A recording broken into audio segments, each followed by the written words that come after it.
more and more people are getting their news from social media. And we've all heard about echo chambers and filter bubbles, but I think the more important thing about echo chambers and filter bubbles is that they actually affect the flow of information. So the fact that people, select their news consumption in a way that's then tailored based on their digital footprint. So, you click on stuff, you click on news stories, on posts, on likes, and Facebook and other social media platforms record this, and then it feeds into the algorithm that then subsequently recommends similar stories to you, and you see the same on YouTube. So it's called the YouTube rabbit hole.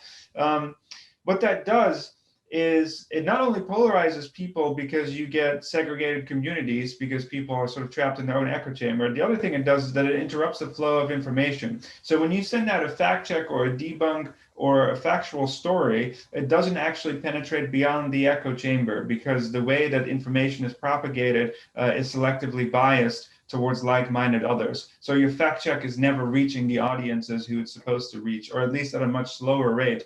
And the same goes for debunking.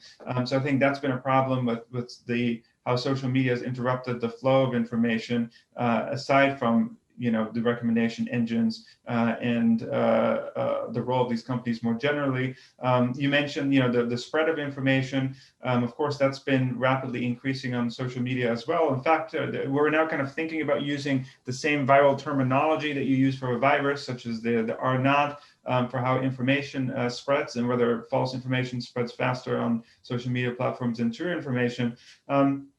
And I think the dynamic has changed too. So if you put this in the context of companies, for example, I was at a meeting with the CEO of WhatsApp a few years ago, and they were very concerned about the fact that misinformation was spreading on WhatsApp because this was 2018, 2019, where viral stories started to go being spread on WhatsApp. And one of the stories was from a chocolate company called Cadbury Chocolate, and the hoax was that a man had infected batches of the chocolate with HIV, infected blood.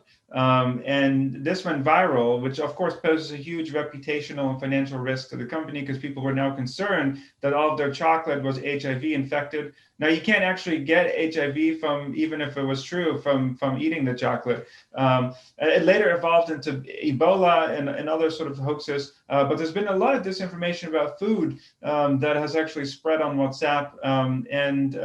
Of course, there are different motives that people have for spreading disinformation. Like that could be financial, it could be political. But I think the role of social media is amplifying this issue. I wouldn't say that social media is the root cause of it because people have had these intentions before social media, but I think they're enabling the spread.